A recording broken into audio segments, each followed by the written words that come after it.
proposons que la présentation d'un test négatif et le jour même permette de ne pas avoir à présenter d'attestation vaccinale.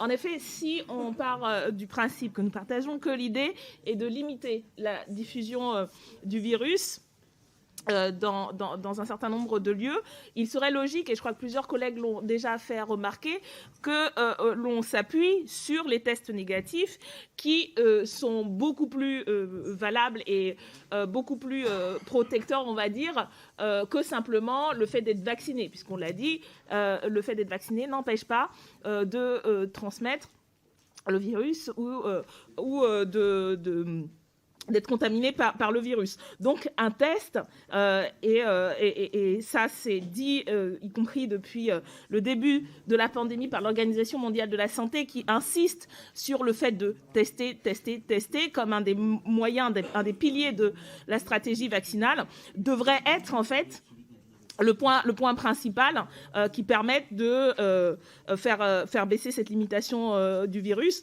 Par ailleurs, ces tests, nous le demandons et nous le redemanderons encore et encore, devraient être gratuits pour tous et toutes, y compris les personnes non vaccinées, parce que c'est, pour le coup, un outil beaucoup plus efficace que le pass sanitaire, qui n'a de sanitaire que de nom. Donc c'est le sens de cet amendement. Nous ne considérons pas là qu'il s'agisse d'une mesure globale ou faramineuse, mais d'une mesure de bon sens sanitaire qui va dans le sens de l'objectif que vous avez déclaré poursuivre et qui nous semble plus atteignable par ce moyen. Je vous remercie. Monsieur le rapporteur. Merci Madame la Présidente. Le fait d'avoir un test négatif prouve que la personne n'est pas porteur et qu'elle ne pourra pas le donner. Par contre, elle pourra le recevoir et être malade et faire des formes graves. Donc, il a tout intérêt, peut-être, à donner un test positif, mais d'être vacciné. Donc, c'est un avis défavorable. Je vous remercie, monsieur le rapporteur. Madame Obono. Alors, si on part de l'idée que la personne peut être contaminée et contaminée, c'est encore plus vrai avec le pass vaccinal et le fait d'être vacciné. Donc, une personne, et ça, je le redis, ce n'est pas simplement nous qui le disons, d'autres l'ont réexpliqué, et c'est factuel, une personne vaccinée, dans un même lieu qu'une personne qui a fait un texte, peut être plus un facteur de diffusion du virus que la personne dont on sait au moment où elle a fait le texte qu'elle n'est pas porteuse du virus, alors que ce n'est pas le cas d'une personne vaccinée qui n'aurait pas fait le test. Donc là, encore une fois, objectivement, le fait d'avoir un test est beaucoup plus sécurisant que le fait d'avoir simplement le vaccin. Et encore une fois, quel est le fondement en fait, de votre objection au fait de dire le test est un motif valable qui permet de considérer que la personne, au moment où elle a fait ce test-là, et donc quand elle se retrouve dans le lieu en question, est moins contaminante que quelqu'un dont on ne sait pas quel est son statut de positivité ou de négativité.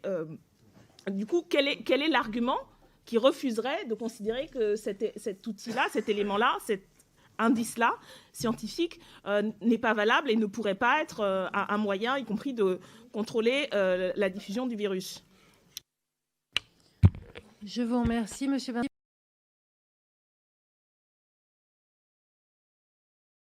C'est un amendement de suppression de l'alinéa 10 qui s'inscrit, comme l'ensemble des amendements de suppression que nous avons présentés et que nous continuerons à présenter, dans l'opposition au pass vaccinal, comme n'étant pas le meilleur moyen pour parvenir à protéger la population.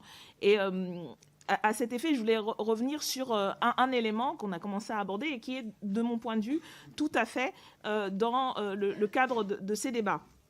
C'est à nouveau sur la question des tests et de leur gratuité. J'aimerais avoir une réponse un peu précise sur le fait que depuis l'entrée en vigueur de la fin du remboursement des tests Covid pour les personnes non vaccinées, quels sont les éléments depuis le 15 octobre qui montrent que cette mesure a eu un effet positif par rapport à la baisse de la circulation du virus et le fait que ça a permis de faire descendre le niveau de contamination et d'avoir un effet sur l'épidémie en France. Là, c'est un élément simple et clair.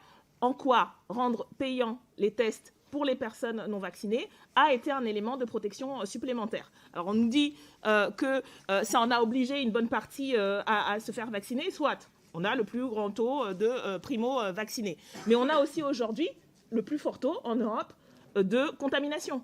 Donc à un moment donné, la question nous semble être en bonne partie le fait de ne pas se reposer que sur le vaccin et le fait de baisser le niveau de contamination.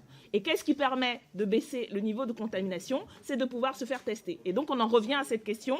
Voilà pourquoi le pass vaccinal n'est pas suffisant et même contre-productif, qu'il faut supprimer cet alinéa et intégrer les propositions que nous faisons comme la gratuité des tests pour tous et toutes. Je vous remercie, monsieur.